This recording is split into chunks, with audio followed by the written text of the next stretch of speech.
toneladas de explosivos sobre as cidades pacíficas.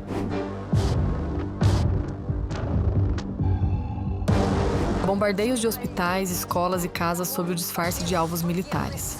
Eu dormia, caí do sofá, de susto. Os vidros se espalharam. Uma pequena casa particular. Ali caíram 2 bombas aéreas de 250 quilos simultaneamente. Além disso, assassinatos de pessoas inocentes. Ele ficou sob os escombros. Durante 40 minutos tentaram reanimá-lo.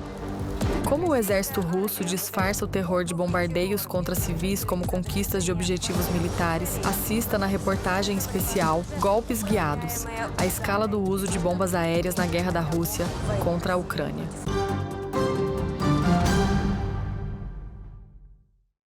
As bombas aéreas guiadas começaram a ser utilizadas pelo exército russo desde o início da invasão em larga escala da Ucrânia.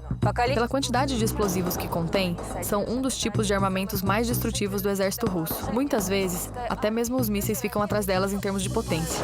Além disso, as bombas são muito mais baratas, e seus estoques herdados pela Rússia da União Soviética são enormes e assustadores. Inicialmente, essas bombas foram desenvolvidas para destruir posições fortificadas, depósitos, construções de concreto. Mas nesta guerra, a Rússia as utiliza para destruir a infraestrutura civil e para aterrorizar a população civil. Vamos entender de que bombas exatamente se trata.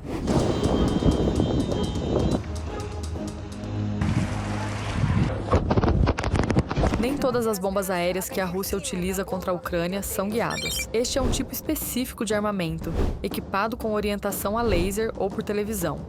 A Rússia utilizou ativamente esse tipo de bomba na Síria e depois na Ucrânia, no início da invasão em grande escala. Como observam os especialistas, trata-se de uma arma bastante precisa, quando lançada corretamente e a uma curta distância de voo. Um calibre soviético típico, KAB-500, KAB-1500. Não é uma bomba de cruzeiro. Seu alcance, no caso da KAB-500, é de apenas 9 quilômetros. Foi utilizada literalmente desde os primeiros dias da guerra. O desvio circular dessas bombas chega a até 10 metros. No entanto, a Rússia quase abandonou de imediato o uso desse tipo de bomba na guerra contra a Ucrânia, devido ao risco de seus aviões se tornarem alvo da defesa aérea ucraniana. Os portadores são normalmente aviões de 2 lugares, e o operador pode, por exemplo, no Su-24, como navegador, guiar a bomba até o último momento. Essa é a dificuldade dessas bombas. Se a orientação for a laser, é necessário acompanhar e direcionar constantemente a bomba para o alvo.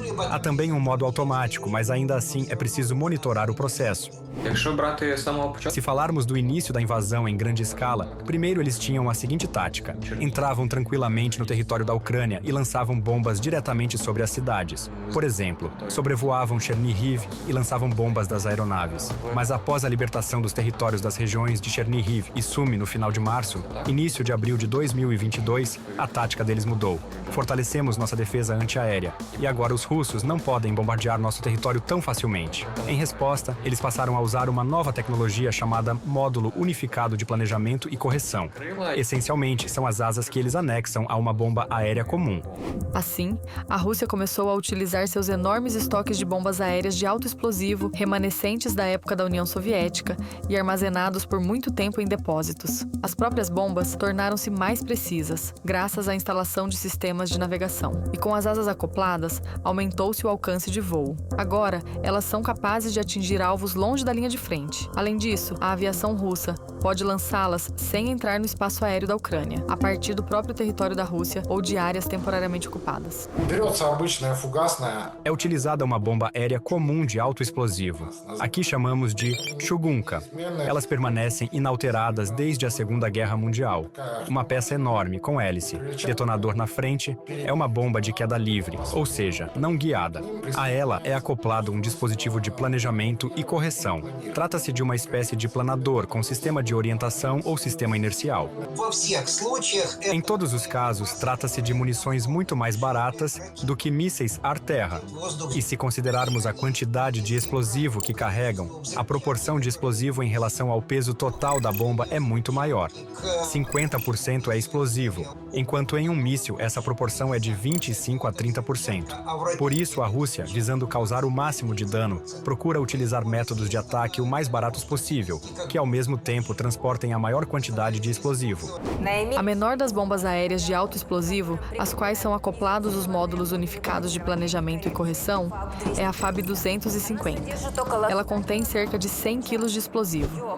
Ela, assim como a mais potente FAB 500, com carga de 200 kg de mistura de trinitrotolueno, é frequentemente lançada sobre áreas residenciais.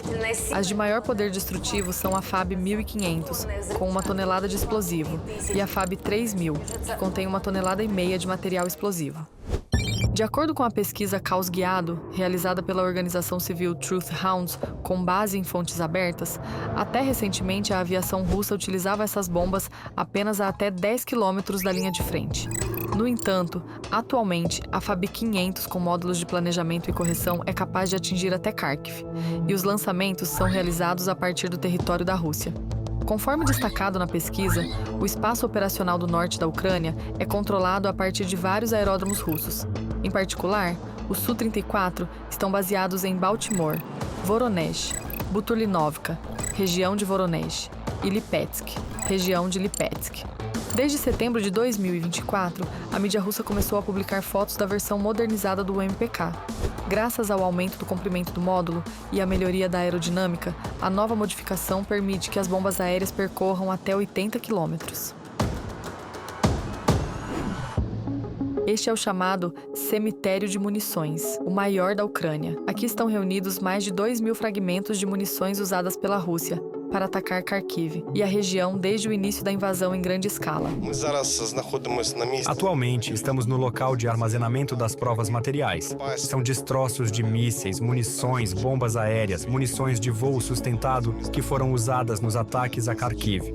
Aqui há mais de 1.000 tipos diferentes de munições, cerca de 15 categorias, incluindo mísseis balísticos, sistemas de foguetes múltiplos de lançamento e assim por diante. Há também destroços de bombas aéreas com planadores que as conduziram até o alvo. À nossa frente está o módulo UMPK, utilizado para levar a bomba aérea até o alvo. Especificamente, este é destinado às FAB 250 e FAB 500.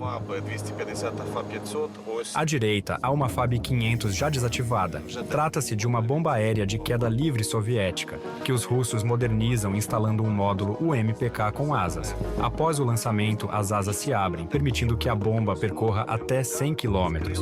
Este foi o resultado de um ataque com FAB 250, lançada por um Su-34 de Belgorod contra uma casa em Saltívka.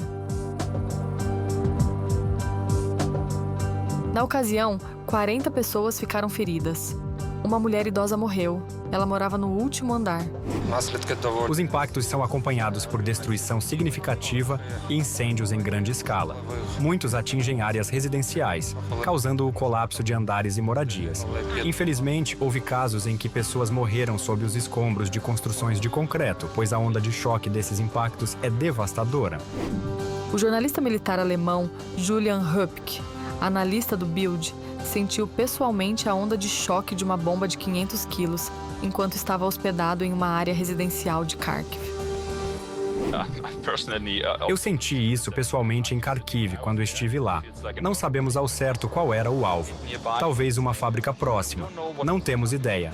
Mas me parece, muitos ucranianos sabem que, se uma FAB 500, uma bomba de 0,5 tonelada, cai por perto, é realmente como um terremoto. Tudo treme, a sala, as janelas. Ao aplicar a tática de bombardeio maciço da cidade com sucata explosiva soviética, o exército russo conseguiu capturar Avdiivka. A aviação russa atuou praticamente impunemente, causando danos significativos não apenas às unidades ucranianas em defesa, mas também ao próprio povoado. Devido ao grande calibre das bombas, de 250 a 1.500 quilos, até mesmo impactos não muito precisos resultavam em destruição catastrófica. Uma munição de 1.500, com massa total de 1,5 toneladas, sendo a carga explosiva 1.010 quilos. Destes, pelo menos 750 quilos são explosivo propriamente dito. Uma bomba de cruzeiro carrega 450 quilos. Ou seja, se um míssil atinge um prédio de 9 andares e derruba apenas um bloco, o impacto de uma UPAB 1500 ou de uma FAB com UMPK 1500 é capaz de destruir todo o edifício. Não apenas um bloco, mas todo o prédio. Ainda tenho muito carinho por Avdiivka. E dói ver o que aconteceu lá, porque, apesar da proximidade do fronte, a cidade estava se desenvolvendo, estava sendo construída. O seu mural favorito na lateral de um prédio, que você lembra de como foi pintado com artistas, por exemplo, da Ucrânia Ocidental trabalhando nele. Tudo isso foi criado, e agora você vê um enorme buraco. Direção de Donetsk.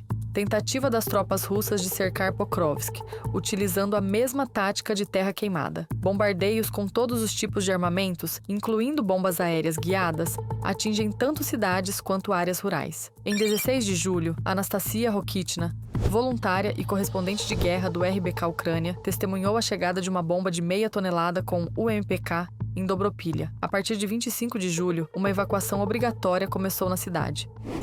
Eu estava a 200 metros do impacto. A onda de choque me atingiu. 27 pessoas ficaram feridas, 4 morreram. A bomba atingiu a cidade no horário de pico. Havia muitas pessoas porque era aquele horário em que as pessoas saem. Mães com crianças, moradores voltando do trabalho. Muitos trabalham, pois é o centro da cidade. A cidade é pequena, então era um ponto movimentado. Era 5 da tarde e nós estávamos justamente reunidos para discutir assuntos de trabalho com o pessoal. Saímos para o centro, apenas sentados, conversando. Só me lembro do meu amigo dizendo: "Olha, um avião vindo." E eu nem tive tempo de reagir. Foi uma explosão imediata. Virei a cabeça para a esquerda e vi o clarão, a fumaça preta e o fogo. Caímos no chão. Cobrimos nossas cabeças com as mãos e apenas esperamos. Depois, nos levantamos e saímos de lá. Atualmente, Anastasia está em reabilitação após o que viveu, mas planeja continuar sua missão: documentar os crimes de guerra da Rússia na linha de frente e ajudar os militares ucranianos. É muito assustador voltar para lá. Você precisa ir, filmar. Mas a mente te avisa que pode haver um novo ataque. Você já passou por um trauma e sente medo de voltar. Mas ainda assim é necessário fazer isso. Como o pessoal diz, é uma questão de força de caráter. O inimigo deseja repetir o destino de Pokrovsk em Kostiantynivka. Em apenas 15 minutos, até 9 FAB 250 podem atingir a cidade, sem contar outros tipos de armamento. Ainda vivem lá mais de 8 mil moradores. Todos eles, assim como a infraestrutura crítica e civil, permanecem alvos dos russos. Aliona Gramova, correspondente especial do canal Freedom, cobre os eventos na linha de frente. Ela registra as consequências horríveis dos ataques aéreos regulares contra casas residenciais, hospitais, escolas e empresas, que o inimigo tenta apresentar como alvos militares. No entanto, as vítimas são exclusivamente civis. Um dos casos mais recentes ocorreu em Oleksievo-Drushkivka, uma pequena localidade próxima a Kostiantynivka. No quintal de uma pequena casa, pelos escombros restantes, era possível supor que havia uma garagem, alguma pequena cozinha de verão e a própria residência. Ali, caíram 2 bombas de 250 quilos cada, bombas aéreas. A proprietária da casa morreu. No momento, também estava lá seu parente, um sobrinho, que havia vindo para ajudá-la com os afazeres domésticos e passou a noite na residência. Os moradores locais, vizinhos, tentaram, antes da chegada dos socorristas, ajudar a retirar os feridos, mas não conseguiram. Era necessário equipamento especial. Os socorristas conseguiram retirar os 2 falecidos apenas tarde da noite. Em 22 de julho de 2025, às 4 horas e 40 minutos, a aviação russa lançou o FAB 250 com UMPK sobre casas em Sloviansk e Kramatorsk. Era 4h30 da manhã. Eu estava sentada na cama. Foi assim que tudo tremeu. Eu abri a janela para ventilar o quarto. Acabei de me afastar. Pensei que ainda era cedo e deitei novamente. Pensei, o que está caindo? Foi simplesmente um estouro. A moldura da janela me salvou. Cobriu-me. Havia um cobertor ali. Quebrou também as luminárias. Foi assustador. Eu estava dormindo, caí do sofá de susto. Os vidros se despedaçaram. O gato fugiu. Passei meio dia procurando. Uma bomba aérea guiada destruiu 3 apartamentos nos andares superiores. Em um deles estava o filho de 10 anos de Anastasia, Timur. Eles haviam vindo à cidade natal a negócios. Primeiro ficaram na casa da irmã de Anastasia e depois o menino quis visitar a avó. Ligou para a avó, minha mãe, pedindo que viesse buscá-lo. Ele disse: "Mamãe, gostei tanto de ficar com a vovó. De qualquer forma, você terá que voltar em uma semana. Que tal eu ficar mais um pouco?" Eu respondi: "Não, meu filho. Nós vamos embora de qualquer jeito." E então não fomos embora. Nesse dia, conta Anastasia, ela e o filho deveriam ter voltado para Kiev, mas a criança morreu sob os escombros em consequência do bombardeio russo. No atestado de óbito escreveram: trauma explosivo, asfixia mecânica por compressão do tórax e do abdômen. Resgataram tarde demais. Ele foi reanimado por 40 minutos. A foto de Timur no telhado, tirada um dia antes da tragédia, foi a última na galeria do telefone de Anastasia.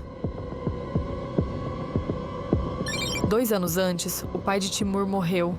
Ele lutava na frente de Luhansk. O menino era a única alegria e o maior apoio de Anastasia. Era um menino muito alegre. Tinha uma maturidade além da idade, com quem se podia conversar como se fosse um adulto. Tão sábio ele era. O exército russo tirou de Anastasia não apenas as pessoas mais próximas, mas também destrói sistematicamente a cidade natal, para a qual seu filho tanto sonhava em voltar. Quando ele era pequeno, a gente podia sair assim de manhã, geralmente ali mesmo, no nosso bairro. De lá, na verdade, nem queria sair. Ele gostava muito. E eu também gostava, até aquele momento.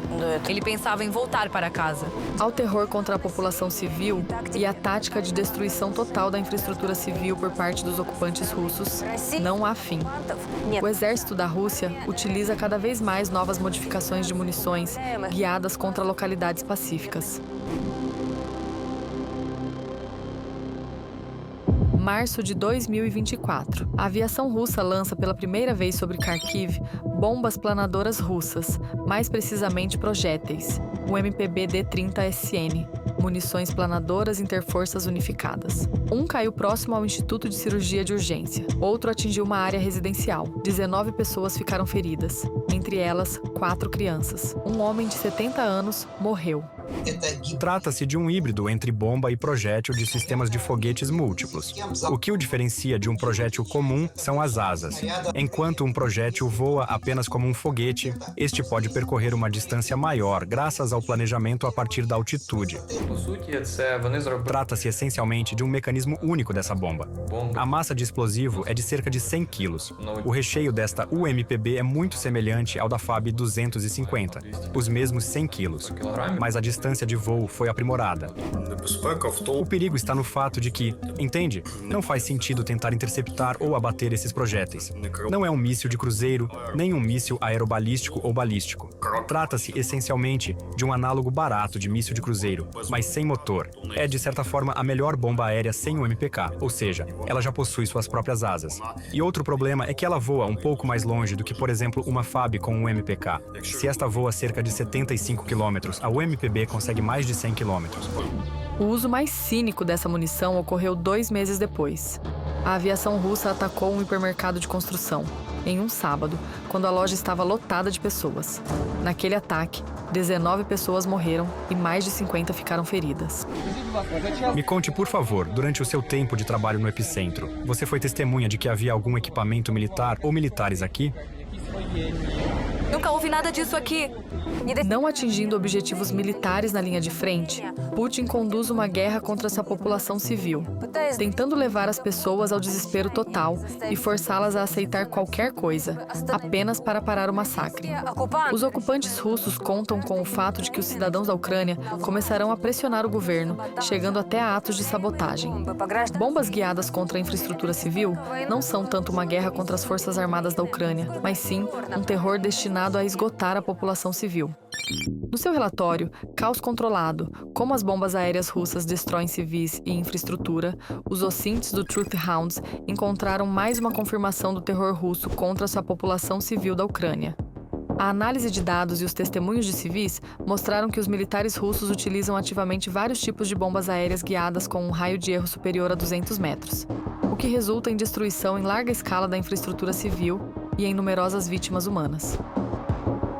Um caso é bastante ilustrativo. Certa vez eles lançaram suas bombas contra o complexo residencial Axioma, em Kharkiv, o MPB. A cinicidade desse ataque está no seguinte: primeiro atingiram o complexo residencial Axioma e 2 meses depois atacaram o edifício da Direção Regional Leste do Serviço de Fronteiras do Estado da Ucrânia, localizado a 200 metros do Axioma, mas dessa vez usando mísseis Iskander. Na prática, eles sabiam que não poderiam acertar com precisão, mas ainda assim atingiram o complexo residencial e 2 meses depois passaram a usar os Iskanders. Ou seja, eles têm a capacidade de atacar com mais precisão, mas escolhem aterrorizar a população civil.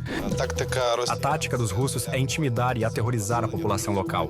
Pela lógica desses ataques, chegamos a essas conclusões. Durante o dia, quando as pessoas estão no trabalho ou se deslocando pela cidade, é justamente nesse período que eles lançam essas bombas aéreas, atingindo bairros civis e áreas residenciais, o que novamente confirma essa teoria.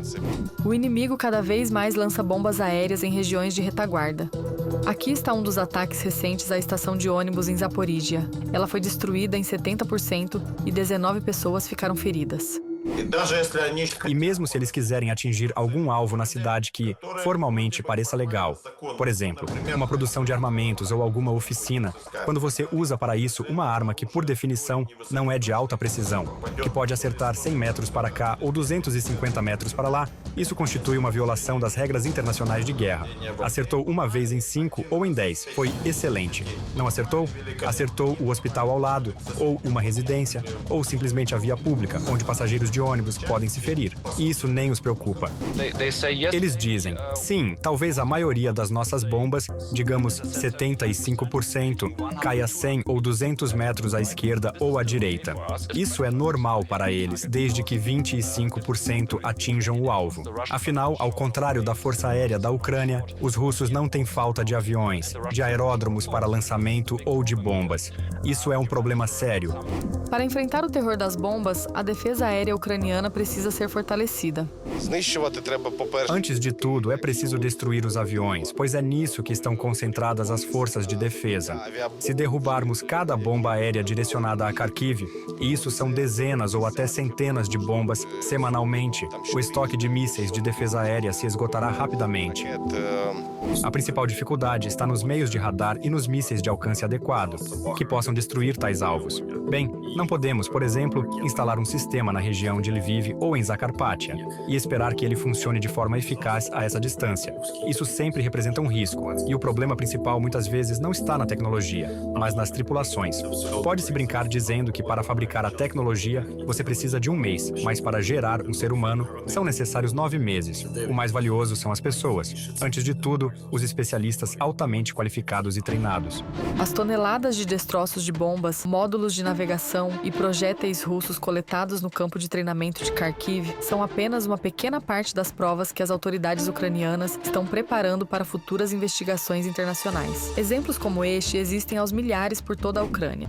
Essas partes, fragmentos de munições, servem como provas materiais, sobre as quais foram realizadas perícias, e elas foram enviadas para armazenamento neste local, pois estamos nos preparando para que, no futuro, um tribunal examine a responsabilidade da Rússia. Essas munições são provas diretas da participação dos russos nesses ataques, uma vez que a maior parte desse armamento já foi modificada ou fabricada no território da Rússia, com números de catálogo, números sequenciais, abreviações e inscrições, o que sem dúvida ajudará a provar a culpa ou a envolvimento dos russos nesses bombardeios.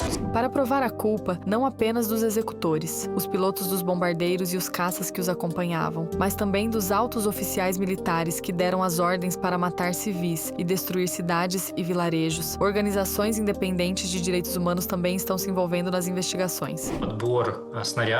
A escolha do projétil, na maioria, ou em maior número de casos, não corresponde à vantagem militar que teoricamente a Rússia poderia querer obter ao atacar as cidades ucranianas. Isso nos leva à conclusão de que ou a Rússia, de forma deliberada, ao menos às vezes, escolhe objetos civis como alvos de ataque, ou então escolhe talvez alvos militares, mas ao mesmo tempo escolhe as armas de tal forma que elas não permitem concentrar todo o poder do projétil lançado no objeto que eles realmente queriam destruir. Para a liderança russa, não existem regras nem costumes na condução da guerra. As táticas que eles utilizam têm todas as características de crimes de guerra. O que é um objeto militar? É um objeto cuja destruição causa danos significativos às forças armadas ou a instalações industriais que produzem diferentes tipos de armamentos e munições. Se o ataque atingir um prédio residencial, isso imediatamente o caracteriza como um crime de guerra. Não há soldados, não há oficiais, não há quartel-general. Todos esses comandos são registrados. É possível obter interceptações de rádio. Putin é um assassino. A Rússia é um estado terrorista, porque eu não vejo regras de condução de combate nesta guerra. Quando a população civil sofre, quando crianças morrem, então estamos em guerra com criminosos. Até recentemente, as cidades e vilarejos ucranianos pacíficos tornaram-se um campo de testes para as bombas aéreas guiadas russas. O uso desse tipo de armamento em áreas densamente povoadas não só é desprovido de necessidade militar, mas também não oferece à artilharia russa nenhuma vantagem estratégica. Ele apenas transforma os prósperos, autossuficientes, bem cuidados e povoados assentamentos em ruínas. Olga Maikaliuk, Natália Belokudria, Aliona Gramova, reportagem especial.